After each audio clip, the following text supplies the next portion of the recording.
This is The Wire for 2300 Zulu, June 2nd, 2025. Precedence is priority. Information cutoff is 2200. Bottom line up front.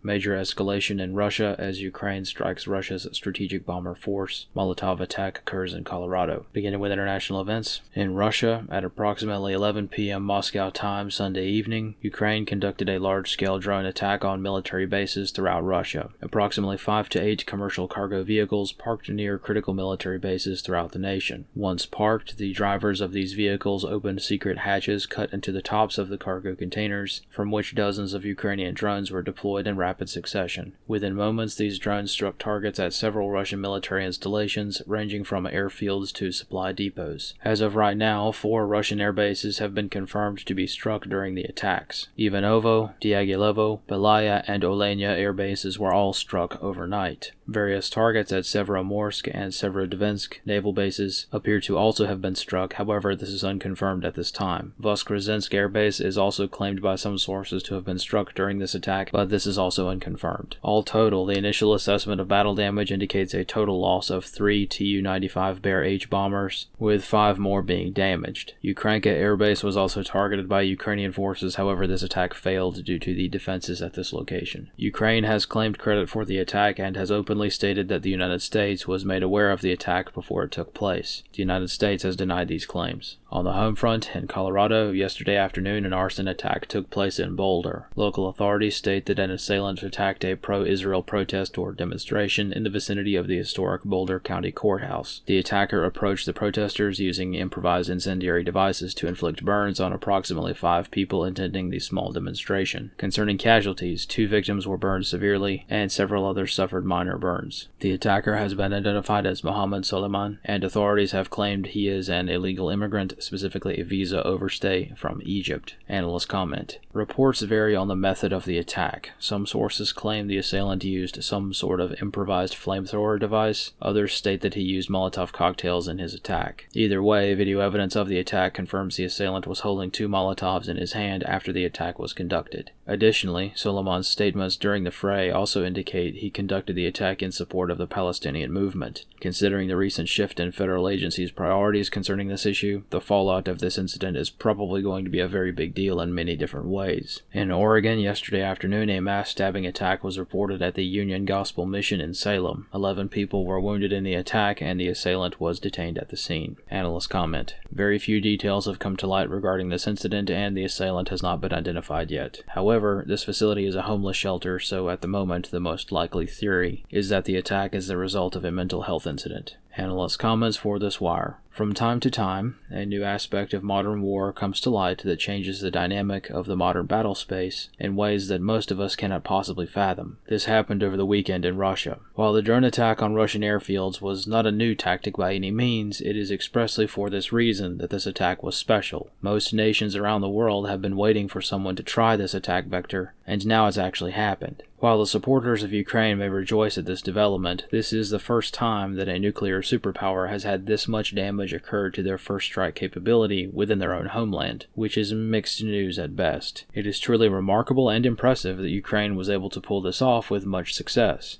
This attack will be written about in the history books without question. Ukraine and the American advisors who probably helped, at least passively, are certainly worthy of all the praise for this great military tactical victory. A quick look at a map will show how impressive this attack was and how it has changed the battle space. The farthest struck target was an airbase almost 3,000 miles from Ukraine's borders. Of course, the drones themselves were launched only a short distance from their target, but overall this attack proves that nowhere is safe.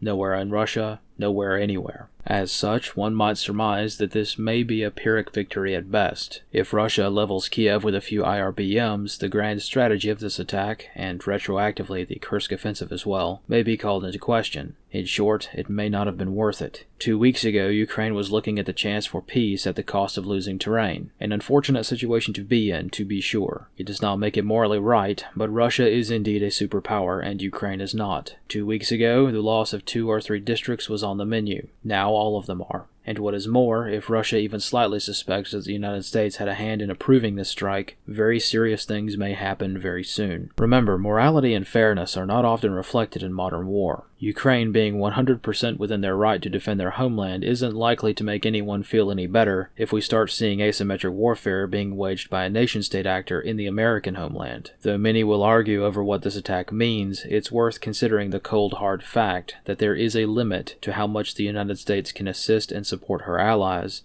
without becoming a target herself. It is possible that we passed this point last night. If the United States was indeed informed of the attack beforehand, as Ukrainian sources claim, this means that Russia will likely point the finger at the United States even more than they already have. Many will be quick to draw a link between the recent statements by President Donald Trump and this major military downfall for Russia. Trump said bad things would happen, and indeed they have. Russia will also be quick to reflect on the timing of all of this. This attack was not planned overnight. Russia is not likely to dismiss the fact that at the exact same time that President Trump was berating Putin for escalating the war, Ukraine, and undoubtedly the United States, was planning this attack, and the spies and operatives who conducted this attack were already inside Russia. Chastising a nation for being a warmonger when you, at the same moment, have snuck clandestine operatives into that nation to carry out an attack does not bode well for diplomacy. Peace is not only off of the table, but sharp escalations are also very likely imminent as this business gets out of hand.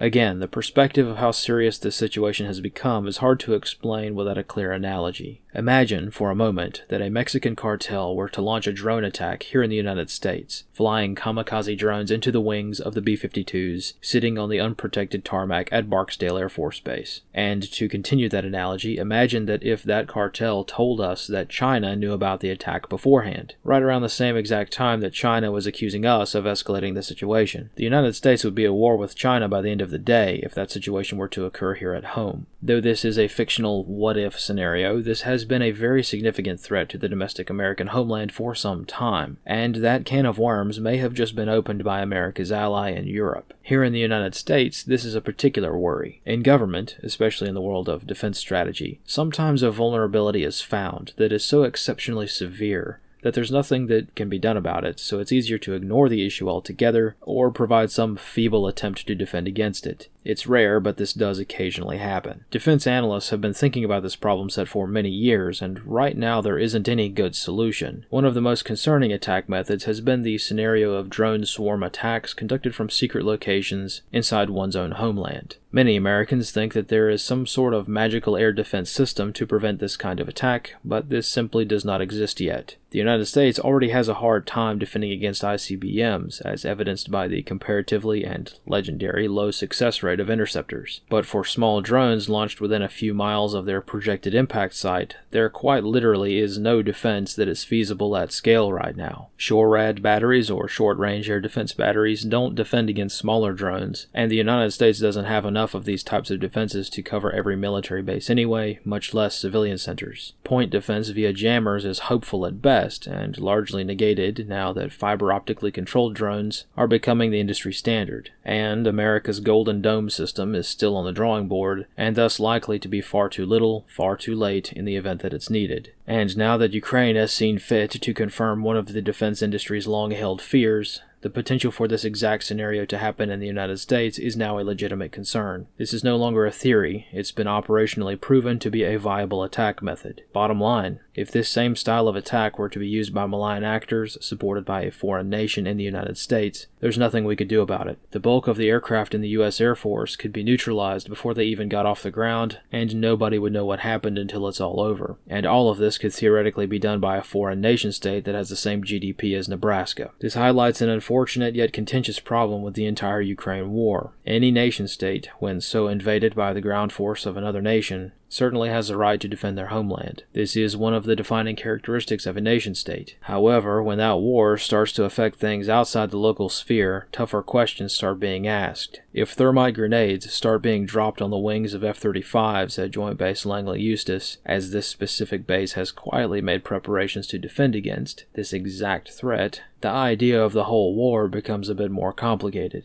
In short, it's easy to have thoughts on a war that is not in one's homeland, and it's easy to support someone defending their homeland on the far side of the world. But it's also easy to forget that in doing so, one may bring a war from someone else's homeland to their own. These are the careful considerations not made by those cheering on either side in this war. This conflict has always had the potential to spread beyond the borders of Ukraine, and is now especially likely to do so now that a nation-state is engaging in asymmetric warfare tactics on a national level. This concludes the Wire for 2300 Zulu, June 2nd, 2025.